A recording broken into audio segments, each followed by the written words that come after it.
Yo, TFP, it's your boy Abdi. We back at it with another episode. First of all, I want to say Happy New Year's to those folks out there.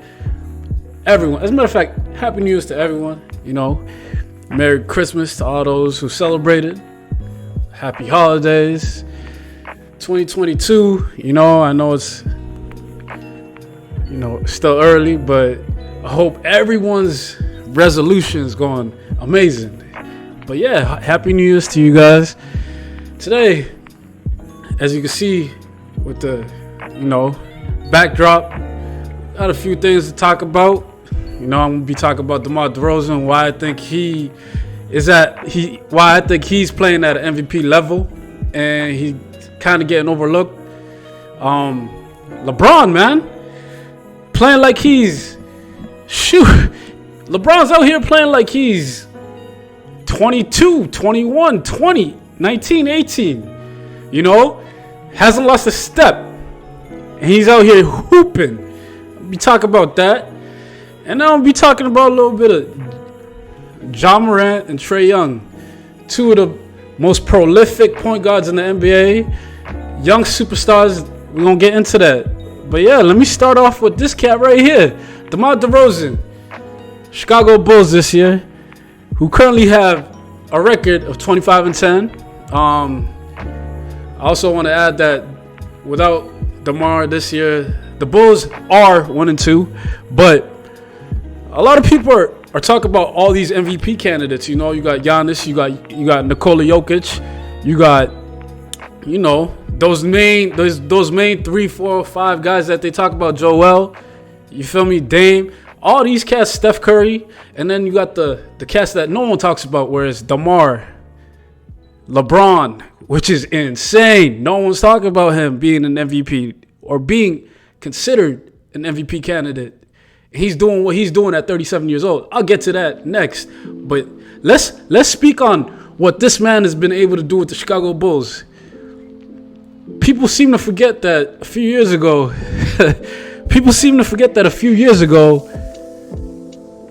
he was one of the best shooting guards in the NBA, and they all wrote him off as soon as he went to San Antonio. But people also seem to forget that he was still getting buckets in San Antonio, Hence the fact that the team that he was surrounded by and the supporting cast that he had didn't really mesh. I mean, you look at what he's doing this year. You see it right there on your screen.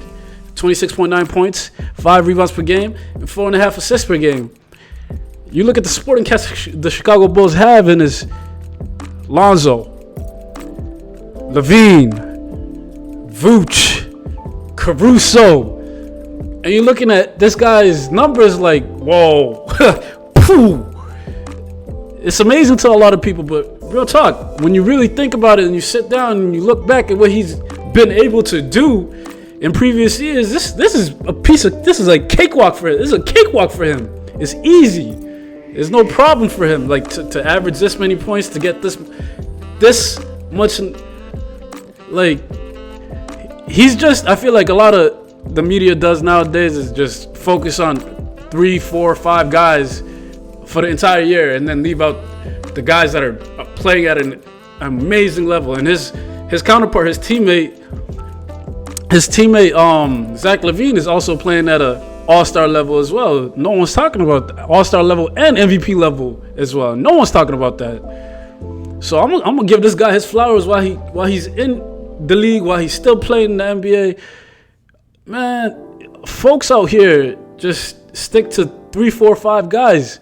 DeMar, keep killing. Top 3 in my opinion. Top 3 in the MVP race, and that's no cap. I keep seeing Giannis. I keep seeing Nikola Jokic. I keep seeing the same damn names 24/7. Yo, Big Perk. Out here on TV screens, out here on headsets. Like, you talking about all these cats, but you leaving out this guy right here who's killing it this year. You guys listen to Big Perk. Y'all listen to Skip. Y'all listen to all those cats. They don't give their flowers to cats like this because they don't want. This is straight up solid Solid play from what this man has been doing this year. And you can see it with the record that the Chicago Bulls have this year at 25-10. I think they're top five. Top five in the league so far when it comes to records. And I said earlier in the season that I think they possibly have a chance to make it out the Eastern Conference. They still do. They still do heading into the All-Star break, which is coming up next month. So, Big Perk, Stephen A., Shannon, Skip, all y'all analysts out there, give your flowers to this cat. All y'all folks out there making the votes, you so-called journalists, write him in. He deserves it. You feel me? Anyways, enough talk about this guy. Let me talk about a former MVP. LeBron James, LA, not a great season, as you guys can see. They're one game above 500 with the star talent that they have out there, with the roster the way it is. They still can't get over that hump. I mentioned this previously too. They still can't get over that hump. But you got 37-year-old LeBron James out here, 28.6 points per game. He's nearing that, double-double. Like, it's a piece of cake for him as well. But honestly, you look at this guy, the amount of miles he's put on in the league, amount of minutes he's piled up throughout the years. You ask yourself, how long can LeBron really do this for? Is this sustainable? Over 40. When we hear over 40, we get to talking about guys like Brett Favre. Yeah, Favre played over 40. For those of you guys who don't know, a little education over here. Look at a guy with the name of Tom Brady right now in the NFL who's playing over 40. And the NBA is hardly done. And this guy, I really believe this cat could go on until he's 50. And it's safe to say, like, the Lakers are ass, but hey, Lakers fans, y'all still got the greatest player of all time. I'm going to say it straight up right now. LeBron James is the greatest player of all time. We see it, what he's done. I don't care when he entered the league. I don't care how old he was when he entered the league. No one's ever going to do the things he's ever done. And he's still doing to this day. No one's ever going to duplicate that. I mean, I love Kobe. I love Jordan. And we can talk about how Kobe's slightly better than Jordan, but that's a whole nother conversation. If y'all want to, get into that, y'all know what to do. Hit that comment. If you really want to get into why Kobe's better than MJ, in my opinion, we'll talk about it. We might even bring it up next episode. But still, how is this man still able to do the things that he's doing to the level that he's doing it at? On top of that, like, MVP caliber numbers. Shoot. And then you look at the Lakers record and you say to yourself, is he really valuable? Is he really that valuable? I mean, yes. He is, clearly. I mean, Russ is not having the best of the best this year. AD's out with an injury, COVID's been hitting every team in the NBA. So there's that. But for real, how long can LeBron sustain this type of play? I mean, is it going to hurt them in the playoffs? These are questions you start asking yourself as a fan of the game and as a fan of Los Angeles, the Lakers to be exact. Is this type of play going to carry us over that hump, the play-in tournament? No one's talking about that yet.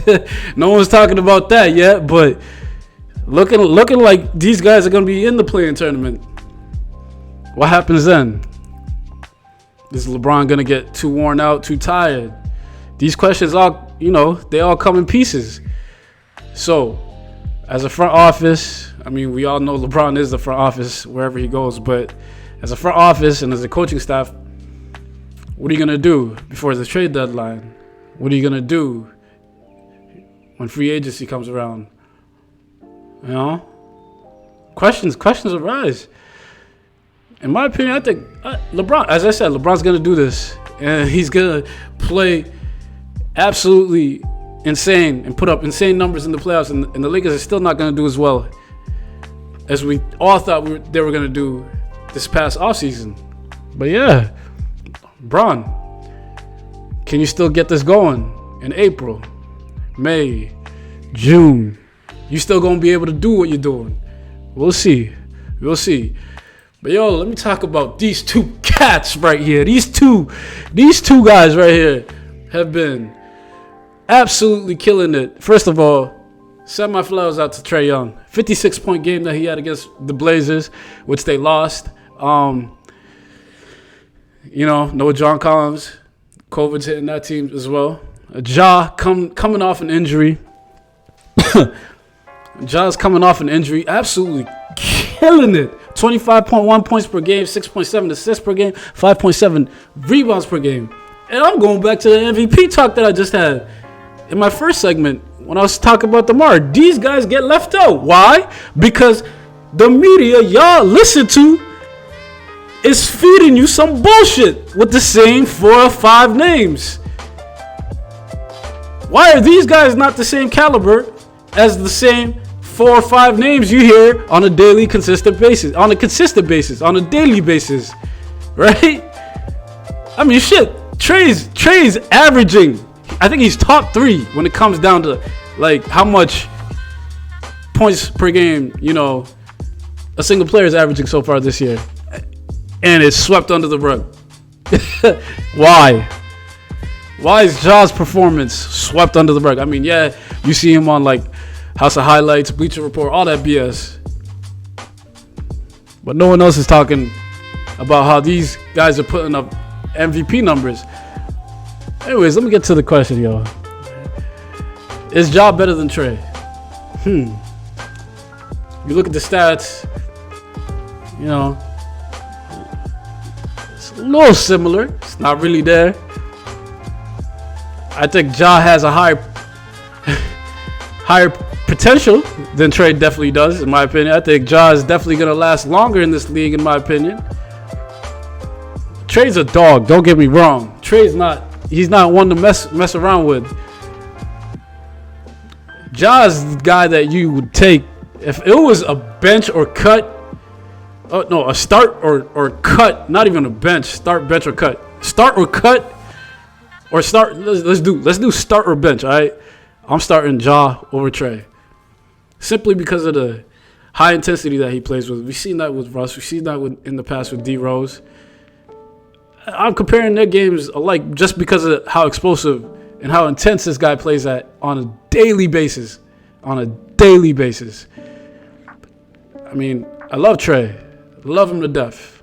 It's just a question that's been on my mind. If you guys could give me your input, y'all could comment down, IG, YouTube, anything that I'm posting this on. Y'all could comment down on any of those.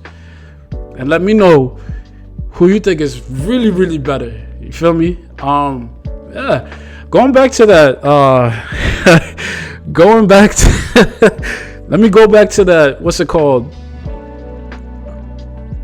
Kobe Jordan discussion. If you guys really want that on the next episode, please let me know. Because I really do believe that